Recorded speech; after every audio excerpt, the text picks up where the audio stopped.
I would like to talk a bit about the early years of Menger. So in our quest to uncover maybe the less known truths about Menger is actually to look deeper into the whole tradition in all levels. In the historical dimension, so uncover maybe the less known facts about his life, the theoretical dimensions that Norbert will be talking about later, about his contribution to economics, to methodology, and his overall project that turned out to grow into the Austrian School of Economics, and also somehow to make breakthrough into the popular culture that Tomek would definitely talk about. I will take the first part. So basically in our investigations, we first turn out to the place where Menger was born, that Neusandez, Nowy Sącz. And if you look, that is the black dot on the map. When Menger was born, it was a part of Galicia that was part of Austro-Hungarian Empire, and it was really up in the north. So it was for years it was under Austrian-Hungary Empire. Then for a short time it was again under Poland rule, and now it's Ukraine. So even during these times, that people who lived there were stemming from different cultures, from different languages, different environments that all merged together and blended together into one part that definitely may take some impact on the Menger's life and Menger's education and the whole heritage that Menger brought into the economics, into the philosophy, into his worldview. So first what we did is we looked into the parish books. And we tried to find the earliest trace of Menger, that is the record of his birth. And it was confirmed that actually one of our friends in Nowy Sącz found the book.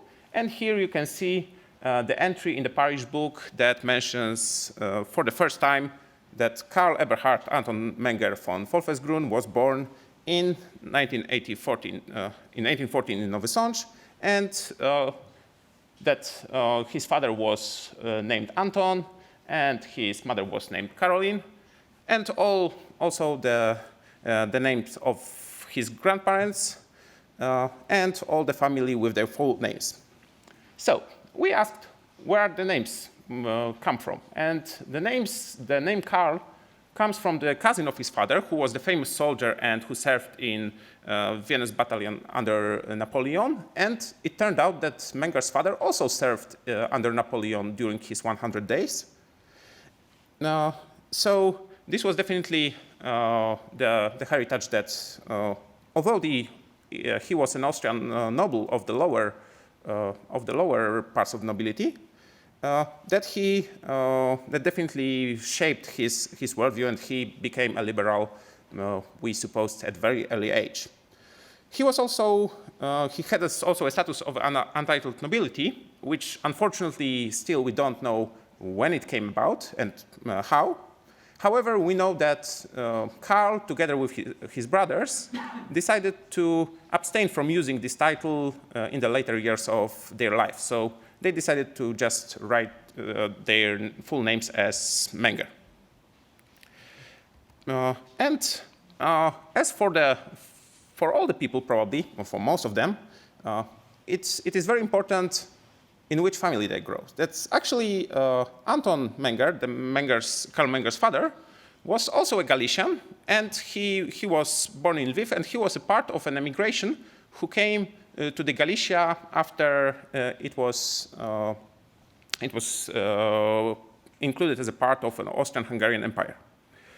He was serving as a lawyer. He had ups and downs in his law career, and for a period he was very successful. And he was, for a short period, the mayor of Stary Sącz in Alt-Sandec. As you probably can deduce, it is a town next to Nowy Sącz, and it was around the years that Menger was born. He was also, during the end of his life, invited as a representative to the Frankfurt Parliament. Unfortunately, he couldn't attend due to health reasons. But one important thing that really took its impact on Karl Menger was the book collection of his father. That when he told his son about his father, he always mentioned that he had giant book collection, much of them what Karl inherited, and he always remembered him as a book reader with a pipe, with a book in his library. And that also stayed with Carl Menger as well. He was well known to be a great book collector. He often invited students to use some of the books, and today these books are located in Japan. So if anyone wants to visit and see Menger's handwritings or notes, or see how vast this library was, just go to Japan, if possible, these times.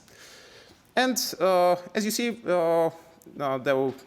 his wife was Karolina, and she was a daughter of a Czech trader, and basically she was responsible for raising children, and it turned out that 3 of these children, 3 brothers, Max, Karl, and Anton, actually achieved quite a fame in the Austrian-Hungarian Empire. Nowy Sącz, it was rather a poor city, so it wasn't, here you can see on the right, the building on the right is the place exactly where Menger was born. It's Main Square 2 address, so if anyone wants you to visit Nowy Sącz, that is definitely the place you should go to, and we really invited. But back then it was really poor city, and actually Menger's family stayed there for 2 years. So it wasn't that impressive. However, all of the brothers, as I mentioned, went to a local and then to the national fame. The oldest of the brothers was Max Menger. And he was probably the most forgotten of all Mengers. He was a German liberal, and he was really for many years member of many important councils and parliaments. And he was also a lawyer, as all 3 brothers were. He was some kind of Democrat, advocated for the voting reform, and he was a proponent of the cooperative movement. But unlike it is associated today, it wasn't a Lassallean one with the socialist strand on it, but it was rather supposed to be done on a voluntary fashion. So it was supposed to operate on apart from the state and independent. And actually, he was really involved in promoting it. And he was, for a time, a mentor to Carl, as Carl, during later years of his life, he was also a member of parliament, which is often forgotten. The younger brother of Carl was Anton. And actually, the brothers were really close, that Anton and Carl were often mentioned to live together, to spend their times in cafeterias. Max and Carl was also, actually, Max and Anton were somewhat apart due to their political differences, as Anton was an avid socialist. So he was non-Marxian. He wrote a book which was The Right to the Full Product of the Work in the historical perspective. And he committed to be a full-time professor in the University of Vienna. He was also a law professor, basically a civic law professor, and he was involved in much of that impressed also Carl, the work on, aside from the university, on vacation courses, on free schools, establishing what basically would be in these times known as a third sector initiative. And he was also, as was his father, an avid book collector. And you can visit it in Vienna in Soszenflawice Studienbibliothek. So, Carl Menger's early travels, as you see, are in the north of the Austrian-Hungarian Empire.